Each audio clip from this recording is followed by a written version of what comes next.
So I was in Lumos Theramax's live stream last night where he was covering Drip Sauce, giving the most awful DC arguments I've ever heard in my life. Like, 6D only, boundless Goku. Are you serious? Anyhow, I'm gonna go ahead and talk about the rules before we get started. Rule 1, and the most important of all, no personally attacking these people. I think Drip Sauce, Kazi, and Officialdivine are all snakes, period. But I don't know them in real life. They could just be trying to trigger people with their scaling for all I know. Anyhow, we're not going to take any of this personally, and we're going to be adults about it and not personally attack them. Rule 2. I have to use completely original arguments. Jobber and Goons and Lumos already had a lot to say about Divine's video, so I feel like if I followed the same boat as them, I'm not going to say anything of distinguishable and substantial content. Rule 3. We're going to remain objective and honest. While I disagree with their behaviors, I understand that as I'm making a video on this particular subject matter, I need to make sure to tell the truth and keep objectivity above everything else. Otherwise, once this becomes a subjective video, you no longer gain anything of engaging worth. Now, let's get started. About 40% of you who watch my content are newcomers, so let's bring you up to speed before we continue so that we're all on the same page here. Outerversal in particular just means to be beyond the concepts of time and space and dimensionality, and there's also transduality. But the simple thing to remember though is in order to be outerversal, you just have to transcend the complete concept of space. Not the third dimensional concept, not the fourth dimensional concept, not the infinite dimensional concept, but the complete and utter totality of the concept of space. That is what you have to transcend to be outerversal. Let's get the white elephant out of the room first, which is outerversal Dragon Ball. Okay, so I rewatched Divine's video about 10 times or so a little under 3 hours, and every single outerversal argument he made all used Google translations. I know, beautiful, right? So let's get started with my problem with boundless, because he used the word boundless for scaling Goku. When you're a boundless character, all that means is you have no conventional limitations. That does not mean you are beyond the concepts of space and time. That does not mean you are infinite 4D, infinite 5D, or infinite dimensional. None of that matters. All that means is a 4D being fighting a 3D being, that 3D being would see that 4D being as boundless. That's all it means. That's all it's ever meant as a scaling term. Yet people think the word boundless is a scaling tier when that's just simply not true. Next, let's hit the fictional transcendence argument with Beat. If you see something as fiction to yourself, that is not a conceptual outerversal increase. That is an inaccessible increase. The reason why it is an inaccessible increase is because when we see another medium, such as a comic book, it's demonstrated in a second dimensional form to our third dimensional perceptions. Were it to be the case that would be an outerversal difference, we should see comic books as something as an outerversal distance below us rather than the mere comic books that we see, feel, grab, and read. So, you tell me what's wrong with that, because I think I outlined the problem pretty well. This next point is more for canon Dragon Ball Super. If Goku were to be fifth dimensional, or high hyperversal, or outerversal, why is it that he doesn't have the ability to just run to the past, go to the future, fight whoever he wants, come back to the present, and change the future? The reason's pretty simple. It's because there's limits to what Ki can do in Dragon Ball. However, if you would be an outerversal entity, such limitations would be even less than cardboard to you. But remember, Goku's clearly outerversal in Dragon Ball because Otherworld. So, how does that make sense? Lastly, let's talk about the Boos. Kid Buu supposedly is outerversal because he's a platonic concept when he's a finite distance below Buuhan, and Buuhan was explicitly stated to be able to collapse multiple space-time continuums, but they were also explicitly stated to be finite, meaning he could destroy a finite amount of 4D universes if he could even destroy more than one to begin with. Now that we've established the inner workings of Dragon Ball and its metaphysics to be in what you'd consider a fourth dimensional fashion, let's now talk about some other series that are outerversal. They say Marvel is weak because it doesn't reach high 1B or 1A, but that's simply not true. Eternity is the very essence of creation. It encompasses all of creation. Multi-eternity embodies the entire multiverse, and the multiverse is boundless in size. We know the multiverse contains infinite universes along with infinite multiverses, there being the 6, 7, 8, 12, 13, 18, and 17,000 dimensions as long as infinite dimensions. We know eternity also has places like limbo, which is beyond all concepts of time and space. Bethmos contains perfect ideas. It contains perfect everything of these ideas. No spaces beyond time and space and beyond the very meaning of all those little concepts. We can also measureless beyond the limits of mortal time and other petty dimensions. We also have a place like the far shore, which is the furthest edge of conceptual space. It is a void of non-existence, a place beyond the concept of life, death, and space and time. The outside is a place where multi-eternity resides. It exists beyond all time and all of space and transcends all level of reality and dreams. The one who embodies this place is oblivion. He's a being of non-existence. Before the multiverse, he was. At the end of all things, he waits. He is the void, the breath between life and death, between death and rebirth. Before creation, he was. Where creation ends, he waits. The outside is a place of non-existence and is a realm incomprehensibly featureless and that transcends eternity.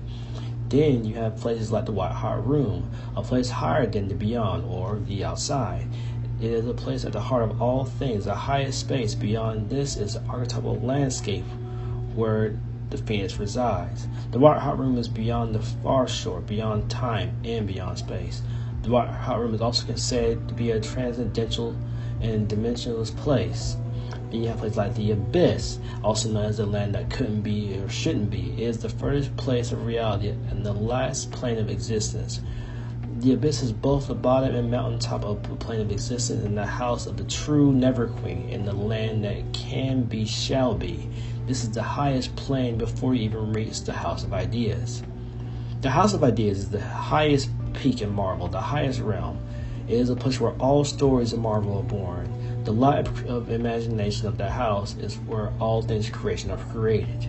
It dwells a space of fundamental creative forces of reality, where the one above all others resides. Stories are windows in this place. Stories are born. There are infinite numbers of these stories that appear and imagine in them. It is the core of all reality and the birthplace of all that is and all there ever will be. This place is where the world actions end and where the world is created.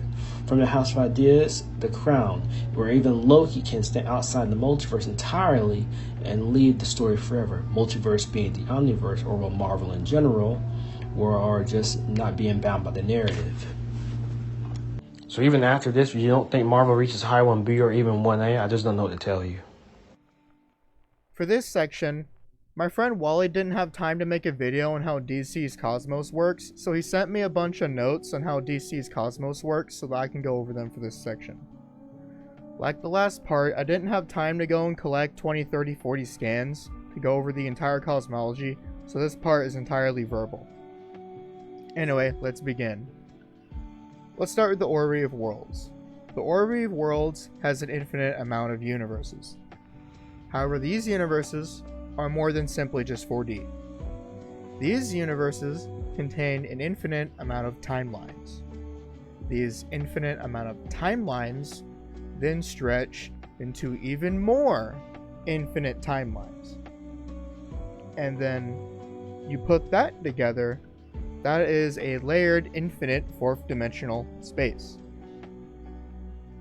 There's also arguments you can use for high hyperversal via an infinitely layered amount of planes of existence in between molecules and atoms and in between atoms and subatomic particles.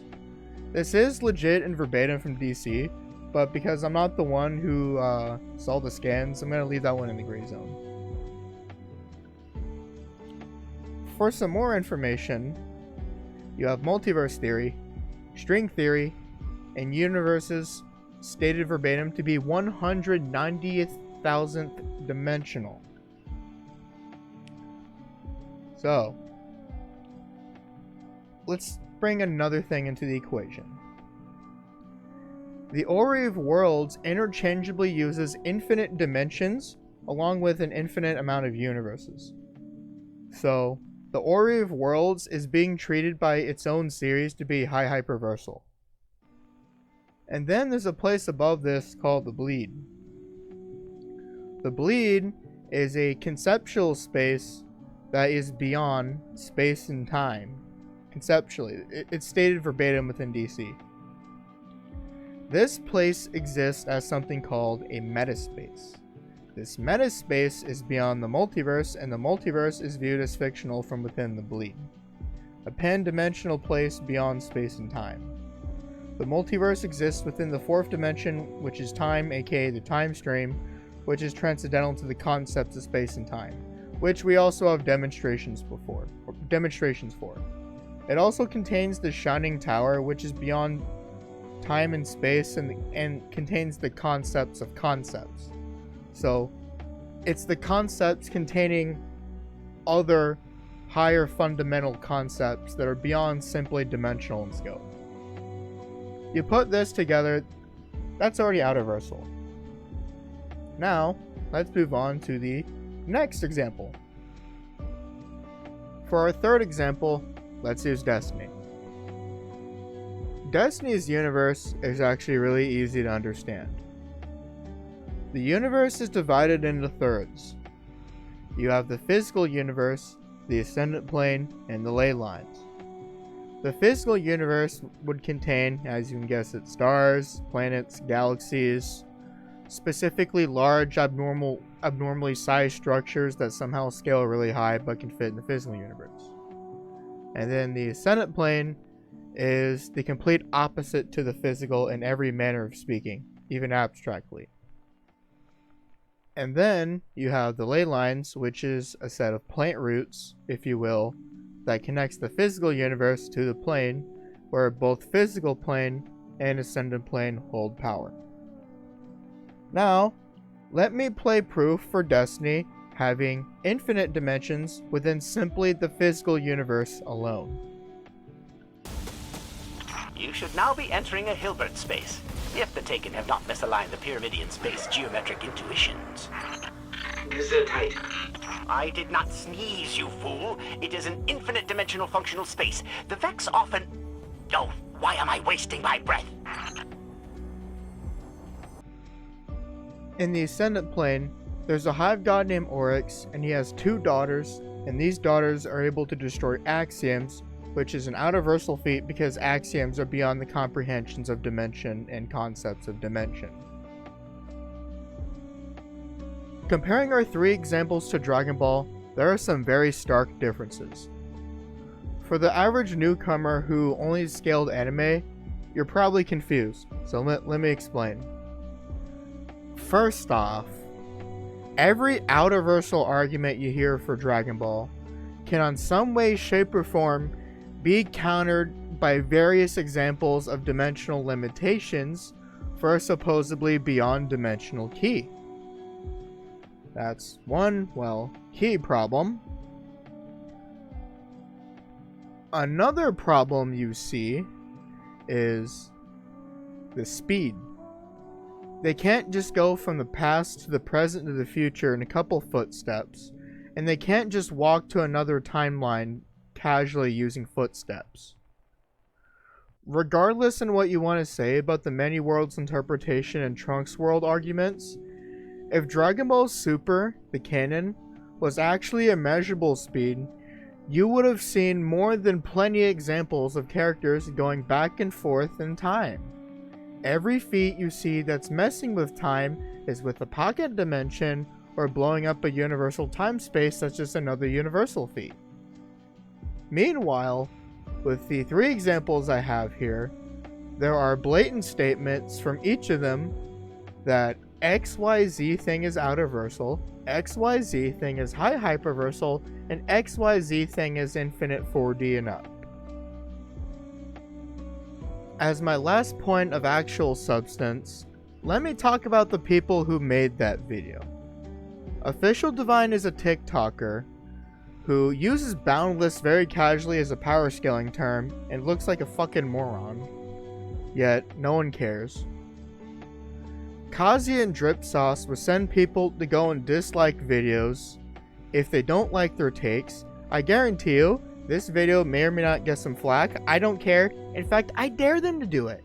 It's literally not going to matter because you can't even see dislikes on YouTube anyhow. So, try me. If I end up getting 5 to 8 debunk videos made on me, I don't care. The only way I'll respond to Drip Sauce, Kazi, or Officialdivine is in the form of a debate proposition. As a matter of fact, Drip Sauce and Kazi and Officialdivine, I'm going to throw you in with them, I challenge you to a vocal debate, and you need to prove to me in that conversation why I should accept Dragon Ball being outerversal as a mid-ball. Because my premise is Dragon Ball being outerversal is an unreasonably high ball that requires a bunch of things to be taken out of context in order for that to be thrown into a blender to make it sound like it's worth something talking about. If they do not respond to my debate proposition, do note that I've challenged them to a debate, and I'm asking you as my audience to let them know that we've all taken notice. I've taken notice. Jobber's taken notice. Lumo's taken notice. We've all taken notice of them, and all 3 of us are ready to debate them at any point. It's not just me. I'm just the one who's talking about it. Anyway, that's all I had to say. I feel like if I continue and say anything else, I would just be devolving into personal attacks. And the extent of what I'm talking about is purely the behavior I see on the internet that I don't like seeing. Otherwise, again, do not personally attack them because I do not know them in real life. And that's it. If you're new, please hit the subscription bell. That would be amazing because at 2,000 subs, I have an awesome video planned for y'all for the witness. Like, share, and subscribe if you enjoy my takes and think I'm worthy of the like and the share. And I'll see y'all next year. Later.